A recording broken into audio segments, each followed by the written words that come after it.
vedare tinokuchingamidzai zvekare kune chimwe chirongwa pano paZim Facebook Secrets and Confessions.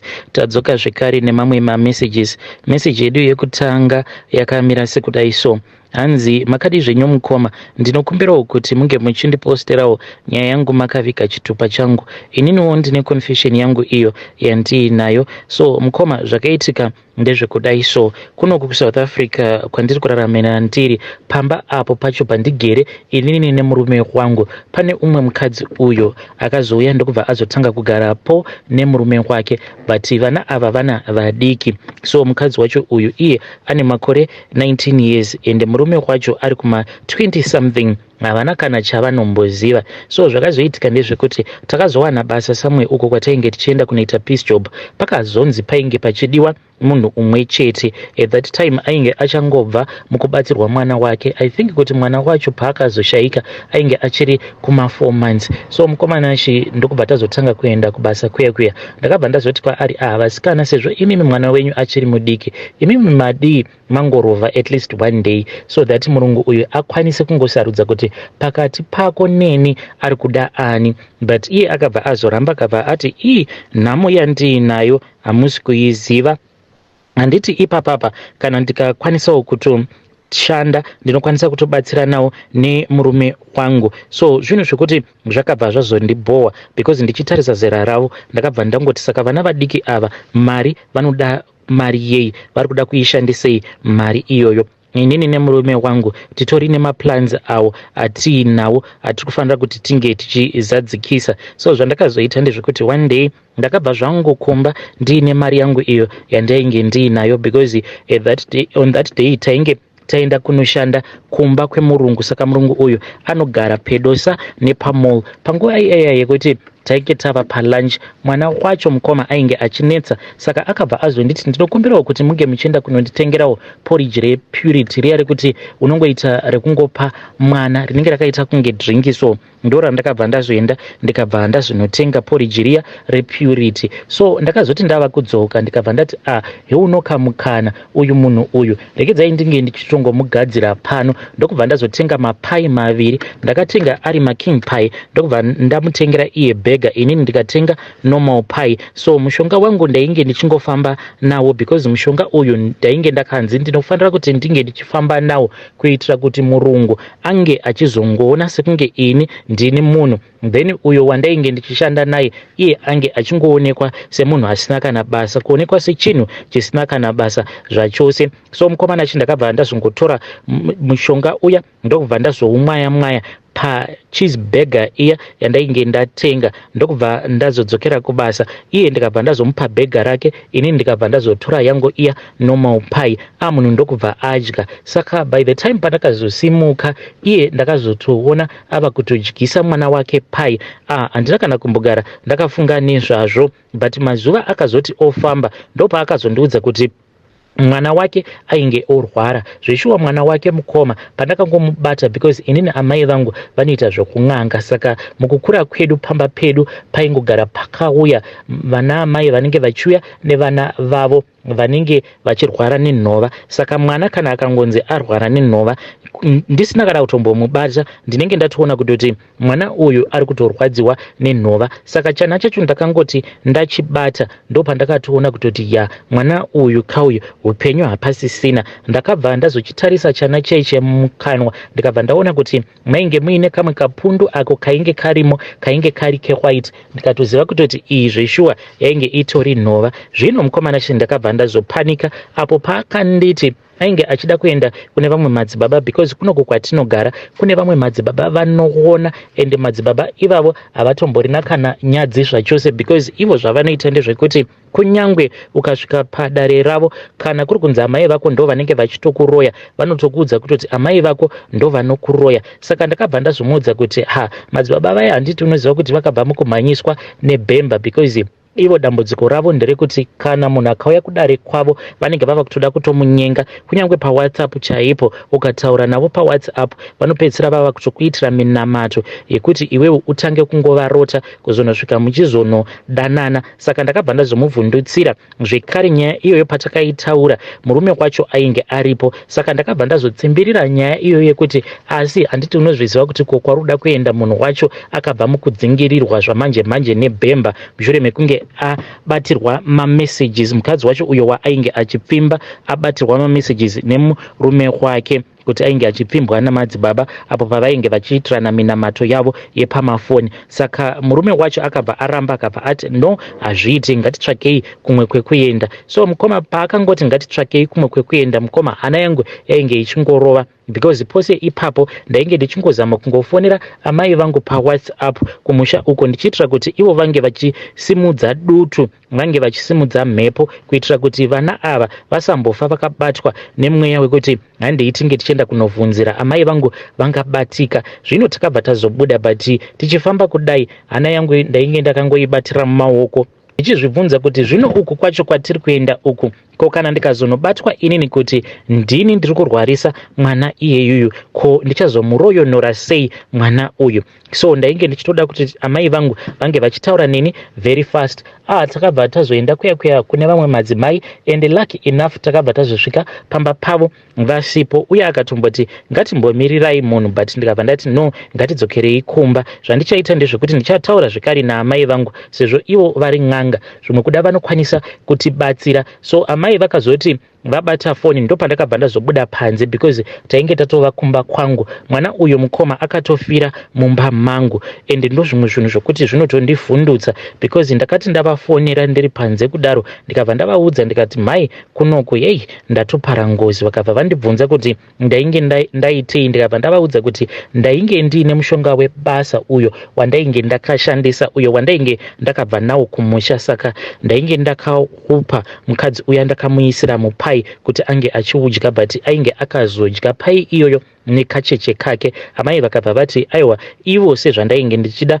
kuti vange vachisimudza dutu vainge vachazosimudza dutu zveshuwa, vakabva vasimudza dutu because ndakazoti vanhu ava ndava kuvaperekedza kudzokera kumba kwavo. Ndavati endai munozama kubikira mwana uyu. Ndo pavakabva vazoona kuti pamba pangu, ndo patakabva tazoona kuti pamba pakabva pazosimuka chimwe chamupupuri icho chatakashaya kuziva kuti chainge chabva nepi, but ndakabva ndatoziva kuti iyi yainge iri saini iyo yandainge ndakatumidzirwa naamai vangu, yainge yakabva kuna amai vangu kuti vainge vatondigadzirira zvinhu zvangu. So takazotanga kufamba naye mwana uyu, takafamba naye kwemazuva akati wandei tingoendawo kumaprofita akasiyana siyana, kunyange patakazodzokera pamba pemuprofita umwe uyo watainge tichiziva kuti anobatsira chaizvo, but takasvika paya ndokubva atotanga kutotaura nyaya dzainge dzisingatombofambirane, tikabva tabva ndokubva tazodzoka pamba pangu. Saka usiku hwacho mwana wacho ndo paakazoshaika mushure mekunge ndazozama manje kumukweshawo nhova. So handizivi kuti kana paine pandakakanganisa, ndakangoitawo izvo zvandakakura amai vangu ndichiona vachiita, ndikabva ndazama kumukwesha nhova, but ndakazoti ndabata tukumakumbo twake utwu hana yangu yakarova. Ndikabva ndatoona kutoti mwana uyu painge pasisina because twainge twaita kutonhora, twaita kuoma nechando, mwana ainge achingogomera. Ndikabva ndati kuvanhu ngatifonerei ambulance. Mukoma nachi ipapo pakaitika chishamiso, ipapo mukoma pakaitika chishamiso because vanhu ava veambulance pavakauya hameno kuti vakatesta sei because mwana iyeye aitoita sekunge ainge achiri kurarama, but panguva yacho iyoyo inini pandainge ndakamubata ndakatonzwa kutoti mwana uyu ava kutogwinya kauyu, kwava kutotandadza kauku. Mwana ndokubva atakurwa, amai vacho vakabva vaenda, baba vakazoti vainge vachazoita bold, ko ini ndainge ndichabvuma here kuti ndinge ndichienda kuchipatara? Ndakabva ndaramba kuenda kuchipatara, ndikati ndichafumira kuendako mangwana makuseni. So later on ndakabva ndazofonerwa nemukadzi uyu akazonditi mwana wake ainge ashaika, saka vakabva vazotoita mapreparation. Mwana mwana kwavo ndokubva vazomuviga kuno. But mukoma zuva raakaenda kunovigwa mwana uyu ndega ndakatadza kuti ndinge ndichiendako ikoko because ndainzwa mwoyo wangu uchirwadza nekuda kwemachemero acho awo ainge oita amai vacho vachichema mwana wavo ainge afa, vachichema mwana wavo uyo ainge afa. Saka zvakandirwadza ndikabva ndati zviri nani kuti ndingoregedza kuenda, ndokubva ndavanyepera ndikabva ndati murungu wandinoshandira ainge akaramba kuti ndinge ndichirovha basa. So mukomanashe ndo zvandakaita izvi, ndo chiviwo chandakaita. Chinondirwadza ndechekuti mwana uyu mukomanashe ipapo panguva yacho iyo yaainge ogomera, aingogomera akanditarisa kudai achiita sekunge ainge aine zvinhu izvo zvaainge achida kutaura, but mukoma ndakaurayisa ropa risina kana mhaka, zvinhu zvokuti zvinongogara zvichindirwadza uye ndinongogara ndichinzwa kupindwa nekutya kuti ko kana kamwana aka kakazomuka ngozi chii chichaitika kwandiri. Ndiyo nyaya yangu. Amai vangu ivo vakati aiwa hapana dambudziko, pandichadzokera kumusha vari kuda kuti vange vachizondigadzira. Ivo vakati mushonga wacho unototora nguva, saka vakanditi usawara zvako mwanangu nekumhanya uchidzoka kumusha, nekuti pauchadzoka ipapo uchasvikawo mushonga wacho wava redi. Hanzi mushonga uyu unotaramudza mhepo dzimwe dzekuti dzinenge dzava kuzoda kuzosimuka nekuda kwengozi iyi yandakapara. Ndinokumbirawo kuti munge muchindiposterawo nyaya yangu mukomanashe makavika chitupa changu. Handina hangu hope iyo yandinoda, but ndangoyawo pano kuti ndinge ndichingoburitsawo izvo zviri mumwoyo mangu. Vedare ndo message iyo yandakatumidzirwa uchibva kuna vanzvadzi vedu. Hanzi ndangoya pano kuzokonfesa, handina hangu zvakawanda zvekutaura, handina hope yandinoda, asi ndangoyawo pano kuzokonfesa. Zvakangoma hazvo veduwe. Ngatitaurei navo mucomment section. Hanzi amai vangu ing'anga. Regedzai tibva taenda panyedu inotevera. Nyaya yedu inotevera yakamira sekudai so. Hanzi makadii zvenyu mukoma, ndinokumbirawo kuti munge muchindiposterawo nyaya yangu makavika chitupa changu. Ndauyawo pano neconfession yangu iyo yandiinayo. Ndoda kukuudzaiwo kuti baba vangu vakauraya mukoma wavo. Zvaizvezvi baba vangu ndosabhuku, but ndinoti kana ndakatarisa baba vangu ndinozvibvunza mibvunzo imwe yekuti haina kana mhinduro zvachose, because baba vangu kuuraya kwavakaita mukoma wavo dai kwanga kuri kunzi vakaita millionaire, kana kuti dai kwanga kuri kunzi vane mari dzakawanda dzavanopiwa, aiwa taiti zvimwe kuda vainge vachirwirawo kuti vange vachiwana mari. Dai kwanga kuri kunzi kwedu kwatinobvawo kune masabhuku deals anoitwako zvimwe kuda taikwanisa kuti, but vanhu vazhinji vari kutotama vachitobva kumaraini ekwedu nekuti ivhu reko riri very poor mukoma. So baba vangu ivo vakatongondiudza one day ndainge ndigere navo tigere zvedu pasi pemumvuri wemuti, ndokubva vanditi mwanangu ndine nyaya yandikuda kukuudza. So vakabva vazondiudza ivo vachiti vainge vakapiwa mushonga, saka mushonga uyu vakazonzi usiku vaifanira kuti vange vachizoenda kunoucherera pamba pabamukuru mukoma kwavo. Vakabva vati vakaita saizvozvo. Zvavakaita ndezvekuti vakaita sekunge vainge vabuda vachienda kunovhima, ndokubva vatopfuura nekumba kwabamukuru sezvavainge vakaudzwa kuti vaitofanira kuti vange vachipfuura nepamba pavo bamukuru apo pacho pavainge vachida kuzocherera mushonga wacho iwoyo. Ndokubva vatotaura nemukoma wavo vakabva vazodarikira vachiita sekunge vainge vachienda kunovhima. Usiku zvino vakazodzoka paya pavakaona kuti vanhu vainge vavete, vakabva vazopinda vakabva vazocherera mushonga uya. Then ivo bamukuru vakazotanga kurwara. Saka bamukuru ava pavakatanga kurwara vakabva vazosuspekta kuti ivo baba vangu pane zvavainge vavaita, because takazongokaruka tava kutoona rimwe jongwe rainge richiuya neumwe muzukuru wavo bamukuru achiti jongwe iroro ainge aripiwa nasekuru vake kuti ange achizouya kuzopa baba vedu. Saka ivo baba manje zvavakaita ndezvekuti vakabva vazotora jongwe irieria. Jongwe iroro mukoma mangwana acho makuseni ndirowo zuva ratakanzwawo kuti bamukuru vainge vashayika, but takatanga taona jongwe iri takariona rainge rakaita zvekumonyororwa mutsipa, rakaradzikwa pamusoro peguva ravamwe vatete. Saka ivo vatete ava vakaradzikwa pamusha pedu isusu, but dzimwe hama dzababa dzakaradzikwa pamusha pabamukuru because ndo pamuzinda ipapo. So takangotoona jongwe riya ndokubva tanoudza baba tisingadi kuti vamwe vanhu vange vachizoona shura iro ratainge taona. Baba vakabva vangomuka vakabva vaenda kuya mukoma ndokubva vanotora jongwe riya, but pavakauya vakabva vazototanga kutozvibikira voga jongwe riya, vakatotanga kutodya nyama iya. Saka vakati vachitodya nyama yejongwe riya ndo patakabva tazonzwa zvichinzi bamukuru vainge vashayika. Vakabva vati vainge vava kusada kuti husabhuku uhu hurambe huchingotenderera mumhuri mavakaberekwa ivo, but vainge vava kuda kuti husabhuku hwacho hunge huchizotenderera patiri isusu nevazukuru vavo. Ndokusaka vakaurayisa ivo bamukuru ava. Mukomana Shi vakatonditi bamukuru ava vatori nenguva yekuti vanotomuka chipoko, but hanzi chipoko chacho chinongoonekwa navo vega ivo baba. Ndiyo confession iyi yandakaudzwa mukoma nababa vangu. Hei vedare, ndo message iyo yandakatumidzirwa ichibva kuna mukoma vedu. Please ngatitaurei navo mukoma vedu ava mucomment section. Pakaipa rekedzai tibva taenda panyedu inotevera. Nyedu inotevera yakamira sekudai so. Hanzi makadi zvenyu mukoma, ndinokumbirawo kuti munge muchindiposterawo nyaya yangu makavika chitupa changu.